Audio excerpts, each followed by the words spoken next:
Հարև ձեզ Հայեր ջան, այսօր ես կպատմեմ Արշակունյաց թագավորությունը 4-ից 5-րդ դարերում և կցանկանայի նորից կրկնել, բաժանորդագրվեք իմ YouTube-յան ալիքին, մեկնաբանություններ և լայքեր թողեք տեսահոլովակների տակ, որ էլ ավելի հետաքրքիր պատմությունների իմանաք հայ ազգի մասին։ Բարի դիտում ձեզ։ Տրտա 3-րդի օրոք 298-ից 333 թվականների 40-ամյա խաղաղության տիրոջ շնորհիվ Մզբինի հաշտության պայմանագրի այդ ժամանակ էլ քրիստոնեությունը ընդունվեց որպես պետական կրոն։ Տրտատին հաջորդեց նրա որդի Խոսրով II Կոտակը 330-ից 338 թվականներ։ Նրա իշխանության առաջին տարիներին շարունակվեց խաղաղության, նպաստեց երկրի շենացման, կառուցվեց Դվինը, տնկվեցին Խոսրովակերտ և Տաճար Մայրի անտառները, որոնցից առաջինը այսօր արքայի անունն կրող Արգելոսն է։ Խոսրով Կոտակի իշխանության օրոք պարսից արքա Շապու II երկարակյացը 309-ից 379 թվականներին դրդմամբ Հայաստանը դեմ արշավանք ձեռնարկեց Մասքութների թագավոր Սասանը, որը պարտություն կրեց և սպանվեց։ 337 թվականին մահացավ Հռոմի կայսր Կոնստանտինոս Մեծը, և Շապու II-ը օգտվելով առիթից պատերազմ սկսեց Հռոմի դեմ։ Պատերազմի մեջ ներքաշեց նաև Հայաստանը։ 338 թվականին Հռոմը լուրջ միջոցառումներ ձեռնարկեց արևելքում և հայոց գահի բարձրացավ վախճանված Խոսրով Կոտակի որդի Տիրանը 338-ից 350 թվականներին։ Տիրանի օրոք սրվեցին թագավորի և եկեղեցու հարաբերությունները, արքայի հրամանով մահապատժի ենթարկեցին Հուսիկ կաթողիկոսին, Գրիգոր Լուսավորչի թոռանը, և նրա փոխարեն առաջադրվեց թեկնածու Ասորի Դանիել եպիսկոպոսը։ Նա փորձեց բարեկամանալ Շապու II-ի հետ, բայց ուղղություն չունեցավ։ 350 թվականին Հռոմում անկայուն վիճակ էր տիրում։ Դրանից օգտվելով Շապուը նոր արշավանք ձեռնարկեց դեպի Հայաստան։ Թշնամու դեմ Հայաստանը մնաց միայնակ։ Տիրան թագավորը ձերբակալվեց, տարվեց Տիզբոն և կուրացվեց։ Շապու մեծը Հայքի թագավոր նշանակեց իր որդի Ներսեհին, այնուհետև նա ձեռնամուխ եղավ ողջ Հայաստանի նվաճումը, որին դիմացավ Մեծ Հայքի աշխարհաժողովը, ստանձնելով երկրի պաշտպանությունը և օգնություն խնդրելով Հռոմից։ Նույն թվականին զորքերի գլուխ անցան անձամբ դեպի արևելք արշաված Կոնստանտինոս կայսրը։ Նա Բասենի ճակատամարտում ծանր պարտության մատնեց Շապու II-ին, գերելով նրա կուսանոցը։ 350 թվականին զինադադար կնքվեց, Տիրանը ազատ արձակվեց, սակայն կույր լինելով չէր կարող կառավարել երկիրը, և թագավոր հռչակվեց նրա որդի Արշակ II-ը 350-ից 368 թվականներին։ Արշակ II-ի գահակալության առաջին տարիներին ջերմ հարաբերություններ հաստատվեց Հայաստանի և Հռոմի միջև։ Բարեկամություն ամրապնդվեց Արշակի և Հռոմի կայսեր մահացած եղբոր նշանածի Օլիմպիոսի ամուսնությամբ։ Սպարապետ նշանակվեց Վասակ Մամիկոնյանը, իսկ կաթողիկոս արքայի սենյակապետ Ներսես Պարթևը (Ներսես Մեծը), որը Գրիգոր Լուսավորչի տոհմից էր։ Ներսես Մեծի նախաձեռնությամբ 354 թվականին գումարվեց Աշտիշատի ժողով, որը առաջինն էր հայ եկեղեցու պատմության մեջ։ Որոշվեց վերացնել նախաքրիստոնեական որոշ սովորություններ, կառուցել հիվանդանոցներ, դպրոցներ, որբանոցներ և այլ հաստատություններ։ Կենտրոնական իշխանությունը հզորացնելու նպատակ ուներ Արշակավան քաղաք կառուցել։ Թագավորը կոչ արեց բոլորին, նաև կախյալ և փախստական բնակիչներին գալ ու բնակվել Արշակավանում, ազատելով նախկին մեղքերից և պարտականություններից։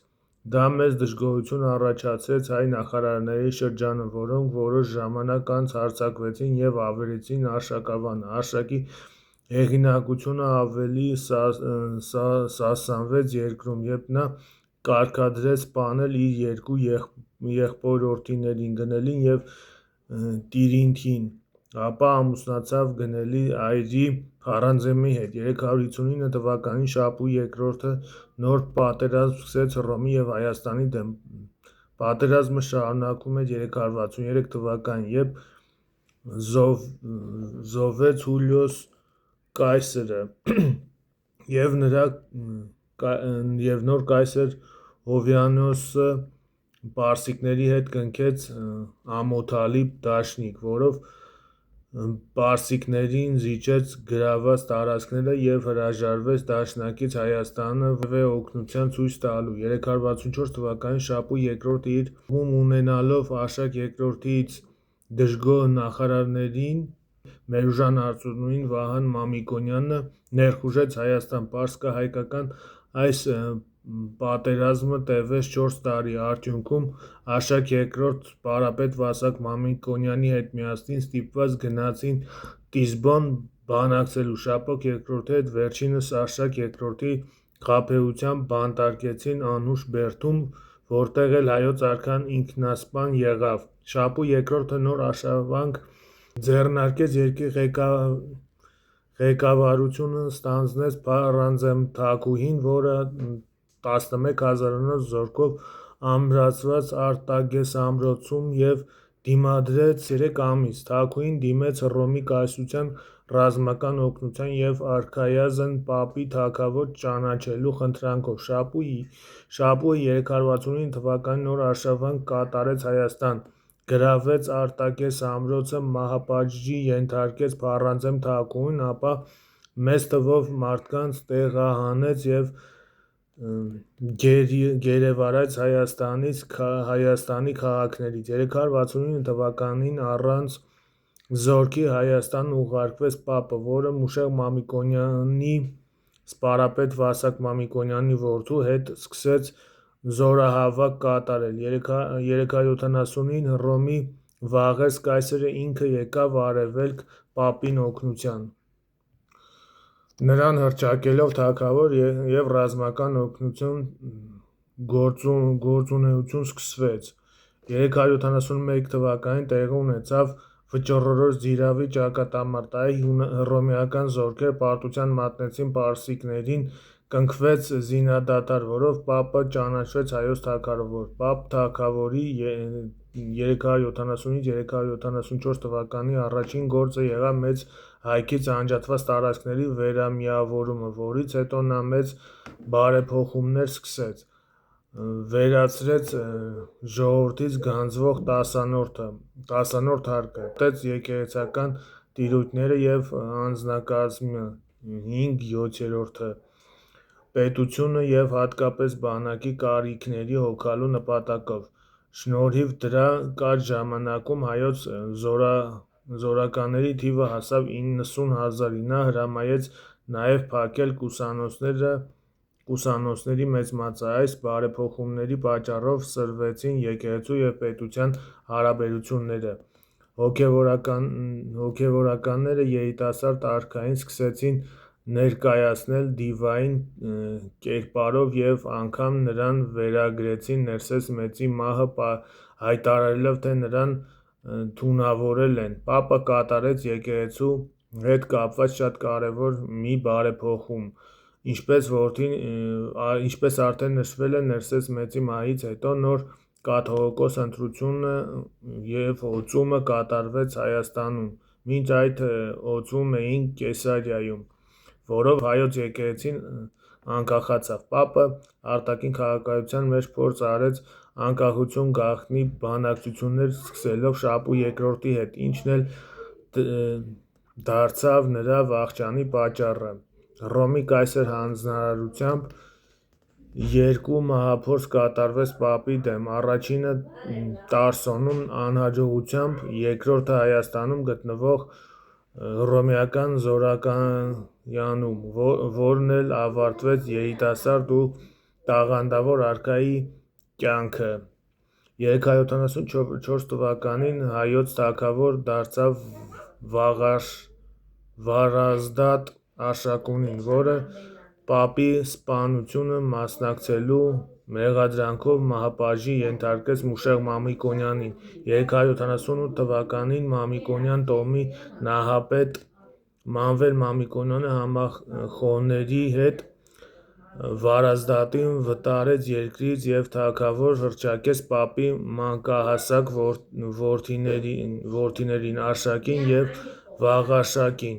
ինքը դառնալով խնամակալ։ 383 թվականին հռոմեացիները նոր պատերազմ ձեռնարկեցին Պարսկաստանի դեմ։ Այն ավարտվեց 387 թվականի կնքված հաստության պայմանագրով, որը Մեծ Հայքը բաժանեց Պարսկաստանի և Հռոմի միջև։ Արևելյան մեծագույն մասը անցավ Պարսկաստանի տիրապետության տակ, Հայաստանի այդ մասում իշխում էր Խոսրով III-ը, արևմտյան փոքր մասը անցավ Հռոմի տիրապետության տակ, այդ մասում շարունակում էր իշխել պապի որդի Արշակ III-ը։ Վերջինիս երկրի բաժանումից հետո իշխեց ընդամենը 2 տարի, իսկ նրա մահից հետո հռոմեական մասում վերացվեց Հայոց թագավորությունը։ Պարսկական մասում իշխող Խոսրով III-ը Արշակ III-ի մահից հետո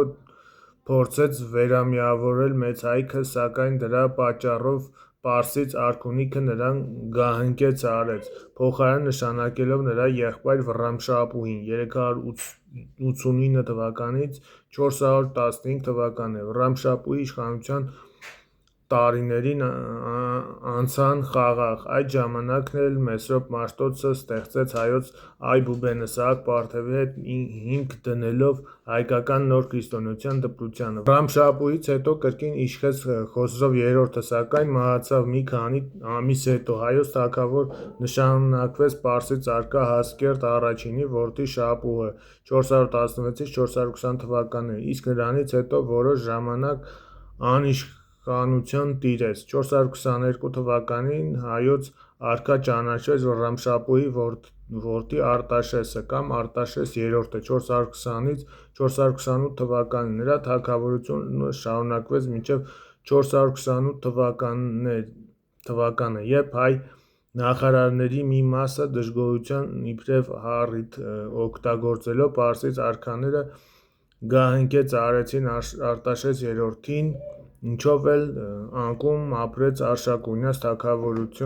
թագավորությունը Հայաստանում։